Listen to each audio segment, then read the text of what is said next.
Other subjects. The House yesterday passed what is effectively an override the proposed rules on the nitrogen fertilizer that ain't part of the proposed rules. I know you issued a statement, but would you want to elaborate on that?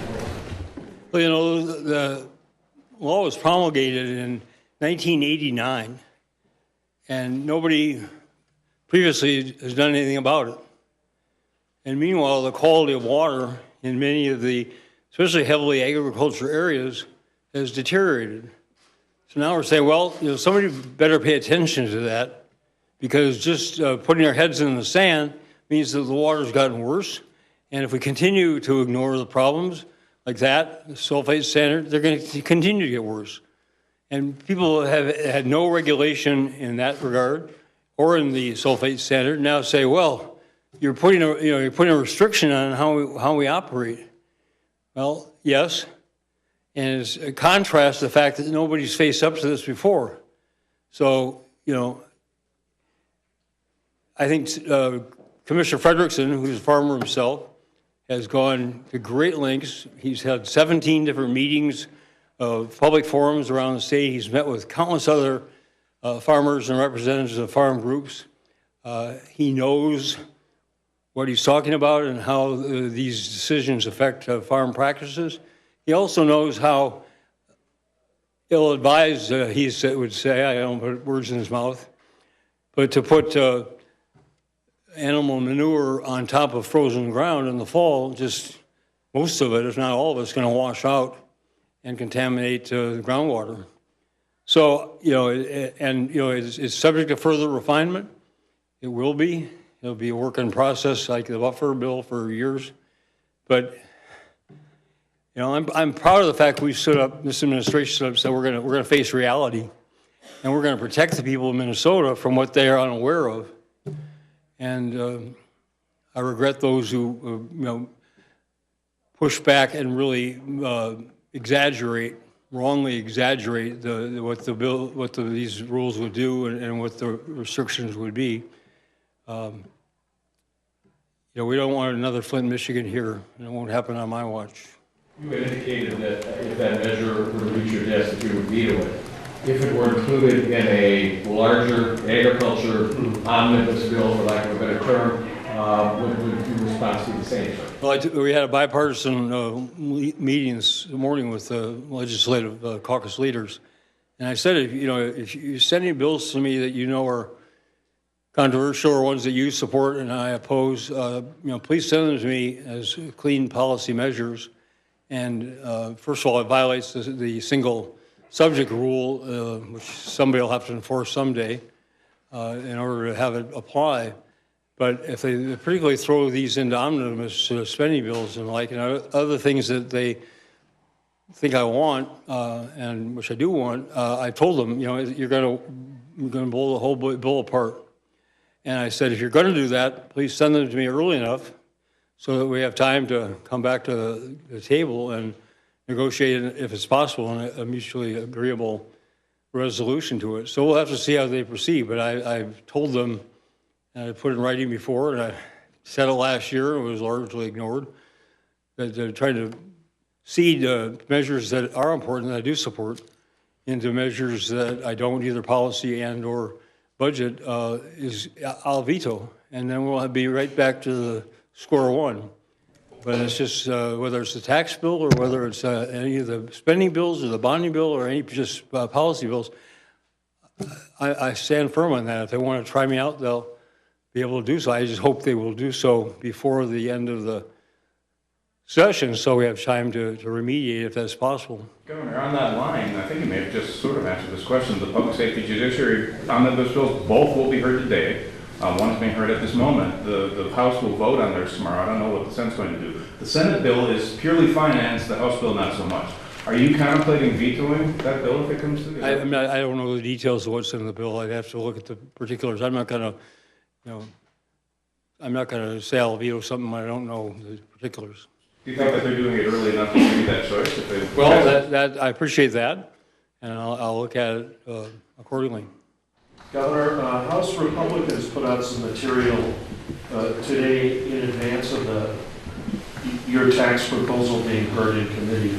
And they claim an analysis by the Department of Revenue shows that your budget would raise taxes on Minnesotans of every income level and make Minnesota's tax code more regressive. Have you looked at this? I just saw it makes it more aggressive only because we continue the provider tax for the healthcare access fund, which they believe is regressive the way it falls. It's a tax on providers, so I don't know how they came to that conclusion. I don't know how the department came to that conclusion. The department's done tax incidence analyses. They've done it every year for 2 years since before I arrived, and they've said that each time it's been progressively, Minnesota's taxes in total have been less regressive as a result of the initiatives that I've championed. So I don't know what they selected from this. I'd have to look at it before I can comment, but I do know that it will cut state income taxes for over 2 million Minnesotans, and I'm still waiting for their bills.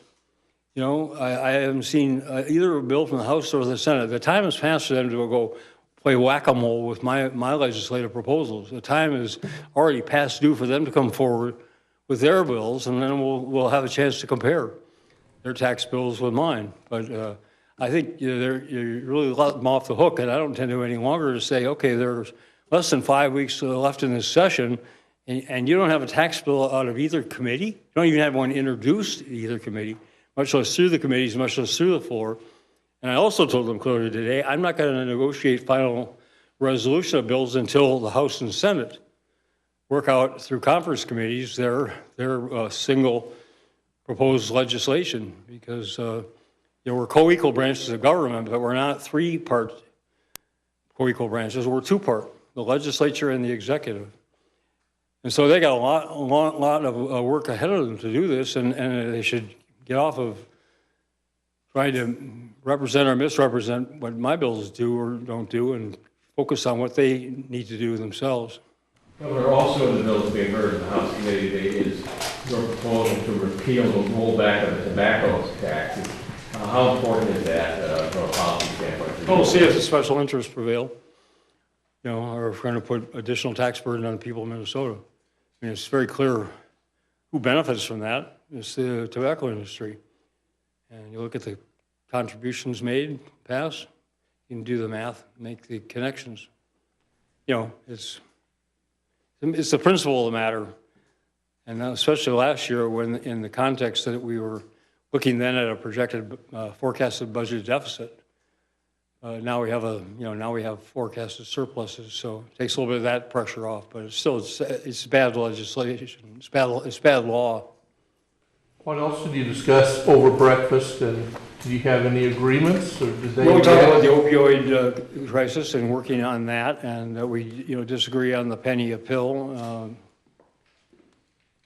We'll have to see how that plays out, but there are other important features to that legislation. It's just I find it ironic that Republicans are talking about spending money from the general fund as opposed to having an industry group that's responsible for a good part of the problem bear their share of the costs of trying to address it. We talked about the elder care. Told that there's an amendment coming on the Senate side that'll address some of the concerns that I and ARP and other advocacy groups have raised. We'll see how that goes. But I think we, in general agreement, we would like a bill on both of those subjects. They're important to find what we can agree on and move ahead. Also,